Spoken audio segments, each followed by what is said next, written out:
Bones tardes, amics meus tots. En el vídeo anterior vam estar mirant tota aquell mega filtració de les regles bàsiques del joc. Vam poder veure totes les fases una per una, bastant resumidament, però és que bàsicament això és el reglament. Però avui tocarem el tema de les missions. Les missions, normalment, en aquest cas, en Matched Play. O sigui, en mode competitiu. No sé si faré vídeos sobre les altres missions perquè m'interessen menys, però pot ser que sí que fem un vídeo de missions transfundístiques perquè tenen les seves peculiaritats, però avui farem només competitiu. Doncs, primer de tot, començarem comentar-vos que són unes filtracions també que ens venen de la pàgina 3++,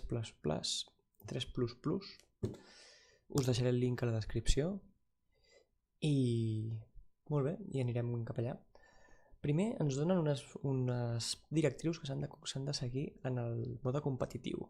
En el mode competitiu hi ha unes limitacions perquè hi hagin coses que no es desmadrin, com per exemple la fase psíquica, que no podrem repetir el mateix poder psíquic amb diferents psíquics, i això farà que no puguem abusar molt d'un poder determinat, exceptuant l'Smite, en castellà castigo.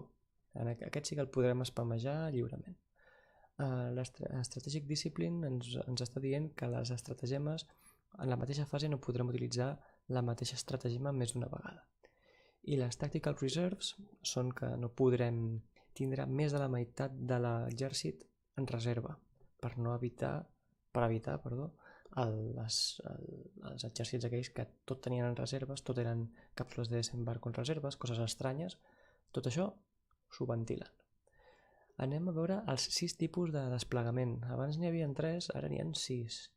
I comencem per l'Spearhead Assault. Aquest és nou, com veiem, és agafant els costats curts del taulell i es fa com una espècie de puntes on el punt més proper és a 9 polzades. O sigui que hi haurà a 9 polzades, no, 9 polzades al centre, per tant a 18 polzades entre si. Això és una diferència perquè abans com a molt podíem estar a 24. Doncs ara podríem estar amb aquest tipus de desplegament a 18. Després tenim el desplegament clàssic agafant els costats llargs, un desplegament nou per quarts on hi ha un cercle de zona de ningú de 9 polzades de radi, on cadascú té un dels quadrants, el desplegament de curtes clàssic, de costats curts, un desplegament també en punta de llança, també en el punt més proper estarem a 18 polzades i agafant els costats llargs del taulell, i el desplegament en diagonal que també teníem abans. Per tant tenim aquests 3 tipus de desplegament nous, 2 de punta de llança i un per quarts amb un cercle terra de ningú al mig. Molt bé, llavors ja ens comencen a parlar de les missions. No entraré en detall amb el tema de les missions, si us les voleu mirar teniu l'enllaç a la descripció. Bàsicament, per al que he vist, tenim igualment el de Guerra Eterna i el de Maelstrom War. Els de Guerra Eterna diria que són molt semblants i els de Maelstrom War canvien una mica més. Veieu, aquí tenim per exemple el Relic de Guerra Eterna, que és un clàssic.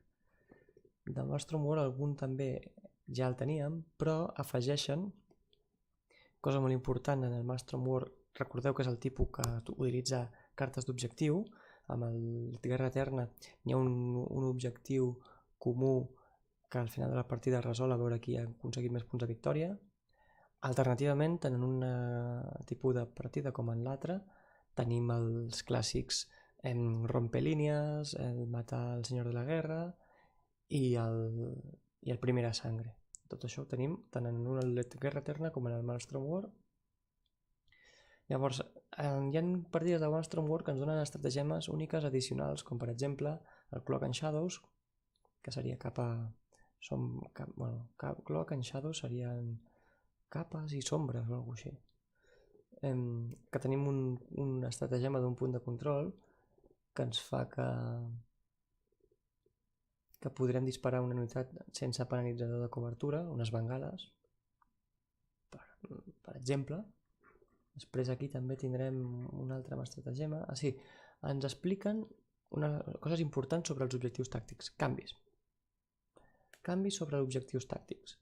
Una cosa important, ara es capturarà objectius tàctics aquell jugador que tingui més models a 3 polzades.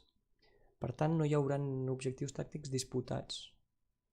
Bàsicament, qui tingui més models a 3 polzades, el captura. Això és graciós, perquè clar, tu pots tenir 2 Termagantes, per exemple, i capturar el punt de control davant d'un Imperial Knight. Bueno, és el que tiene. Ara ja us dic que no duraran gaires torns els Termagantes, pobrets. Però ja m'enteneu, ara premia molt unitats grans, unitats que aguantin, unitats nombroses. Després, el de descartar és el de sempre. Cosa nova, tenim un estratagema per totes les missions amb objectius tàctics, que és que tan bon punt agafem una targeta podrem gastar 2 punts de comandament per descartar-la immediatament i agafar-ne una nova. Això promourà que puguem agafar cartes que realment ens serveixin. Molt bé. Veieu, aquí tenim un altre Maelstrom War. És que estan desordenats. Les captures no segueixen un ordre molt concret. Però aquí també podeu veure com hi ha una estratagema també única per un Maelstrom War que es diu Contacto Perdido. Molt bé, i això és tot. Això ha sigut tot el tema de missions que us volia avançar, basat en unes filtracions que han aparegut. Estan apareixent filtracions ja de tot, tenim ja atributs d'unitats, tenim punts de les unitats, tenim el reglament totalment ja afusellat, totes les captures ja estan circulant. No sé si faré vídeos sobre filtracions, pot ser que m'esperi que surti ja el llibre i poder fer anàlisis com Déu mana. També hi ha molta informació ara de cop, tampoc estic mirant la manera de com assimilar-ho tot i fer vídeos el més àgils possibles i el més constructius i el més atractius. No sé si seria bona idea agafar els llibres i començar a repassar-los de dalt a baix, serien bastant avorrits. Però bé, avui hem tocat les missions. Ara feia una setmana que no penjava vídeos perquè hi ha hagut molt moviment. També Warhammer Community, els vídeos que treien han baixat una mica d'interès, potser per les filtracions, potser perquè ja cada cop els hi queden menys coses que desvetllar així interessants. Però bé, doncs aquí ho tenim, ja hem tingut la data on ja han començat les prereserves, jo ja he fet les meves prereserves, estem esperant que d'aquí 2 setmanes surti tot el material amb moltes ganes, potser faré un unboxing, no he fet mai un unboxing, igual m'atreveixo i en faig un, a veure com surt, a veure quin èxit té també.